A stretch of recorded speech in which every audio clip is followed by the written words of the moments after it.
Well, it's a sunny day, but it is a snowy day. Now, I don't think there's any more snow slated to come, but I want to say plenty fell. Let's say an inch of snow. An inch of snow has fallen in the greater Macedonia area. On my way over to Northfield Park, we have all the babies training. Not all the babies training today. I gave a couple of the horses, again, that have been going pretty hard. I gave them today off. We gave them today off. Just going easy with them. Let's talk. I guess we can talk about the scratches here. I didn't turn my Wi-Fi on. That's why I didn't know if it would work. But this should. Yes. So missing today. I know a lot of you go online and look at this stuff. Melisandre, Grand Slam Dio. I'm a Trucker, Green Glitter, Pelican Al. These are horses that have just been going pretty hard, and I wanted to condense the sets a little bit today, so it worked out well. 6 sets today will be going theoretically postward. Now, yesterday we do have 2 horses less. We sold Baby Zet and Yves St. Kemp yesterday. Both of those horses will be departing in the next day or so when they get picked up. Also in the sale yesterday, we sold a number of horses. The only horse we didn't sell yesterday was Electric Line, which I was a little surprised at, to be quite frank, because I got it right here. Because Electric Line 2 starts ago, I think, paced 56, finished second. I really thought that, for people in Southern Ohio, well, he's not a killer, but he's certainly a race horse. Somebody that would probably do some good for somebody in Ohio. I was shocked, actually. If you would have asked me for certain, Anthony, which one, you have to name one horse that will sell on Monday. I knew that we'd a reserve on Locatelli, so I didn't know if he'd sell. We'll talk about him in a minute. The 2-year-old horses, I didn't know how well they'd be received. Some of the 3-year-old trotters that were very ordinary. And then, of course, Snap You, I did want between 11 and 14 for her. That was the low end of selling price, but nevertheless, would she sell? Yeah, I think that my chips would have been on Electric Line with a $5,000 starting fee, or starting price. I love when I'm about to say something and a message comes in. With a $5,000 starting price on him, it would have taken $5,000 to buy him, and very surprised that he didn't sell. Anyway, Baby Zet sold again, $5,500, the low end of. If you're looking at a sale in March and there's 2-year-olds up for sale, obviously you have to think to yourself, that person doesn't want this particular horse. And we have a big barn, and if I'm selling 2 horses and we have 55 babies, you have to believe that they're number 54 and 55 on the top 55 list. And I really didn't know what would happen, but 55 is a fair number for her. Yves St. Kemp, big, strong Walner colt, 6,000 for him, not the end of the world.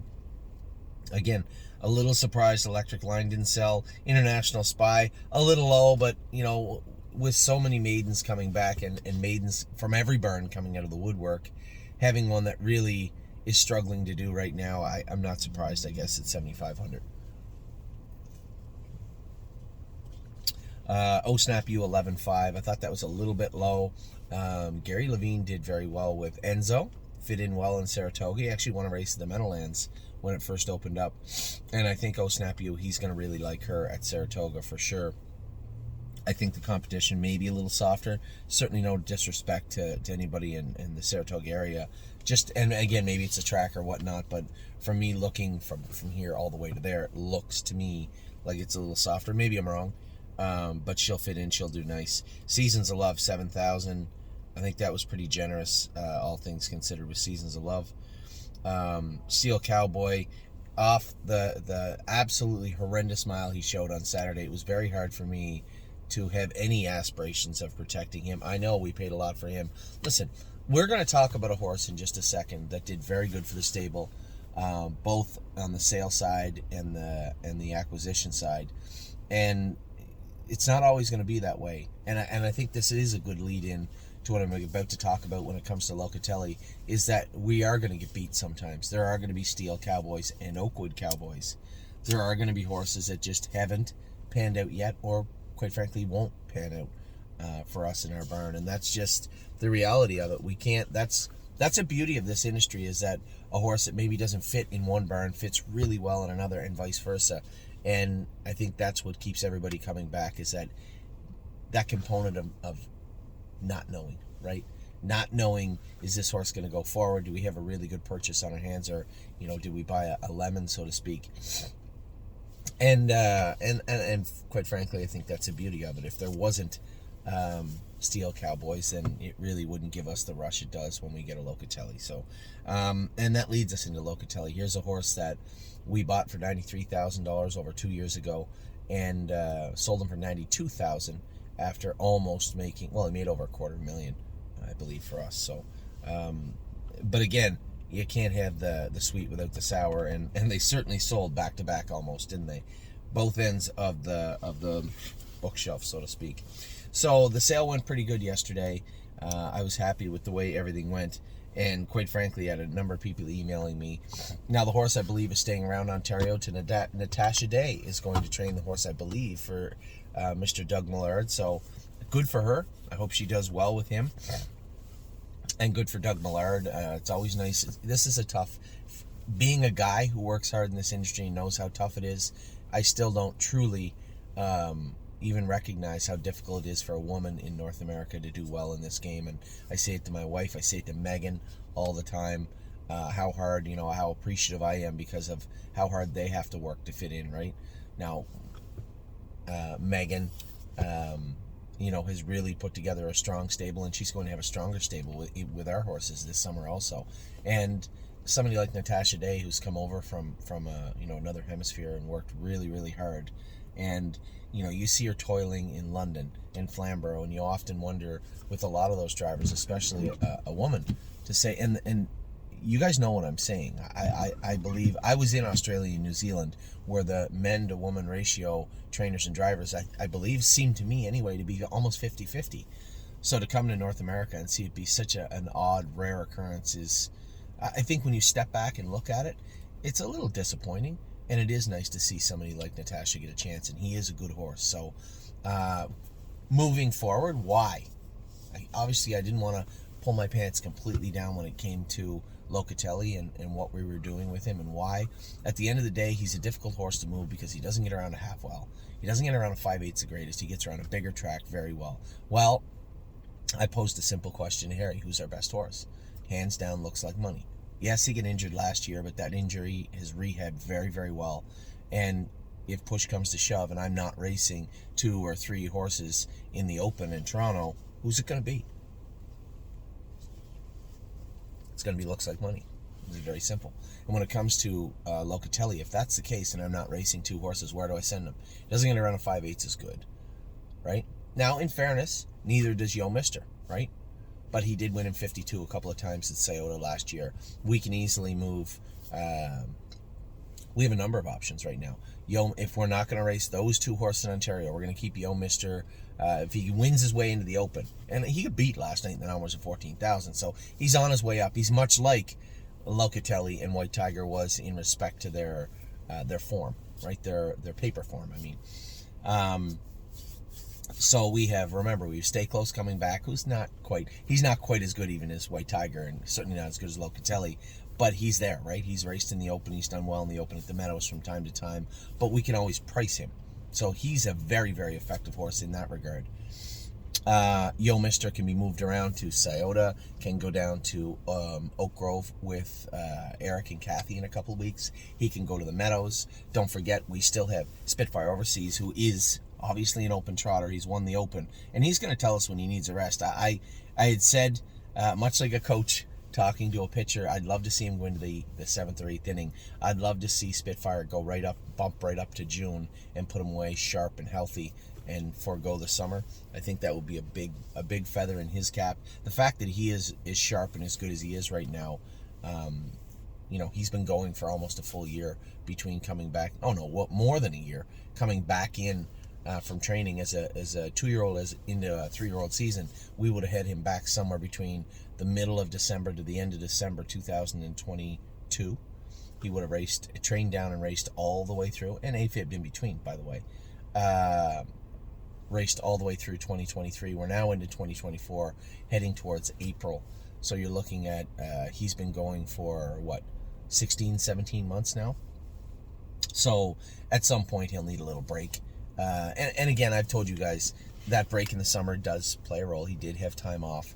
And obviously when he's doing well also, it's not like he's chasing horses he can't beat, he beat them. So I do believe you're going to see him race straight into May, up into June.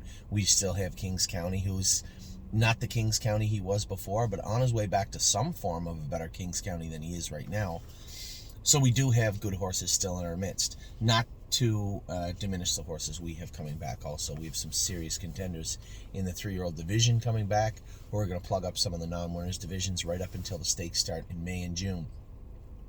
So when I looked at it, I was done racing horses in the open that didn't belong in the open and filling classes for other people's horses. And that sounds selfish from a race secretary or a race officer's standpoint, but I don't work for the race office. I work for you. So $92,000. It's almost like we leased Locatelli for 2.5 years for free, and did very, very well with him. And again, that sounds wonderful, but don't forget the guy that sold right before him. We bought him for like 60, lost him for 6, and made very little in between. So there are always two sides to that pendulum, for sure. As long as we have more fun on the backswing than we do on the front swing, I think things will be fine for us. So we have our sophomores getting ready tomorrow. They're going to train. Really excited to train, especially I have an affinity, obviously, to flash fly and insider trading also. So I'm interested to see how they are. Mounts for All is coming back really good. We did have a tiny little hiccup with our most interesting prospect of 2024. He's supposed to be anyway, in Pickpocket. He ended up with an entrapment. So we have to go get that fixed on Thursday morning. It happens. I've never had it happen where there was no indications, right? He doesn't cough. He doesn't pull or lug. You never, ever heard him shut his air off or make a noise, breathing-wise, ever. And lo and behold, we scoped him the other day just to see how his mechanics were in his throat, and he was entrapped. So, now, to be fair, the first time I did see this was not our horse. It was James's horse, right? What's his name? Hasty Bid. Last year, James was in the middle of the stake season when it happened. He raced, I think, like 3-4 times with it entrapped, and raced well, but then they opted to obviously fix that. So, Pickpocket will train today. I'll likely go a mile and 2.4 with him today, 2.3, 2.4, because he's going to need a little bit of time off when we get that entrapment fixed. Will that jeopardize his May 12th stake? I don't know yet. That'll be up to him. That'll be up to Dr. Brown, Dr. Latessa, and everybody taking care of Pickpocket. So that is where we're at with him. Memory and Imagination trained fantastic the other day. He is getting very, very close. Mel Gibbs Swan trained better, but I do want to see a little more improvement from Mel. Steering-wise, he wasn't great, but then we had the dentist in, and he had like 5 caps. Just 3-year-old caps. This is run-of-the-mill stuff that we had to have addressed. So that easily could have been the root of that issue. So those are your sophomores. Now with the rookie side, again, we trimmed 2 horses off the list yesterday. A couple of people said, well, what about this? What about Never Lose Felix? I said, just relax. I'm not in a big hurry to get rid of the rookies, right? Just, if you can't show me a path forward, then that's different. But if you can show me a path forward, and it's just a matter of polish and a horse growing up and maturing and getting stronger, well, why would I have any interest in getting rid of Never Lose Felix? I won the set with him 2 times ago, and he made a break on Amy the other day, but asking Amy to jump in behind Never Lose Felix, a horse she's never sat behind before, literally on a last-minute type situation, it's not an easy thing for her to do. So I certainly have no issues with Never Lose Felix. And I think you're going to see a lot of those horses that we would consider near the bottom of the rung start moving their way up. And that's always what we want to do. That is part and parcel to why we gave some of our top horses just an easy week this week, to put everything together and allow some of our horses near the bottom to start catching up. And that's always a plan, to have a well-rounded squad as we head into stake season. And it certainly looks like they're rounding very nicely into shape. So those are our 2-year-olds that are going today. They're supposed to be going right now, actually. I'm going to do, as soon as I get to the barn, we'll be going on the track. Also, our sophomores will be training tomorrow. pickpocket trains today, as I said. The rest of our sophomores train tomorrow, and then we will get everybody else raced and moving forward. So a real interesting time of year as our sophomores get to their racing speed, so to speak, and we get to see what's under the hood for 2024. So the first wave of interest and the first wave of real questions, the ones surrounding our sophomores, are about to start to be answered, and rookies obviously it would be about 90 days from today. So with that, I'll let you go. I hope you guys had a nice Monday night. We did. I didn't mention everybody. We were second with Renegade Gypsy. He raced very well first over. Not his cup of tea, but he raced very well first over yesterday to finish second. Yo Mister was second. Now he had a break from All Gas No Brakes, and he did cut his ankle a little bit when he made the break. This is not, I talked to Dominic about it. I watched the video 4 or 5 times and then went back and looked at the nights that he made breaks on other people. Same type of situation. I think the deep track is a problem. Does that mean we have to change his shoes, at least at the very minimum on deep tracks? That'll get tricky. We'll see. First and foremost, I know Harry wanted to bring Yo Mister over to the vet, and we'll send All Gas No Brakes to see if there's anything else ailing him over to the vet also.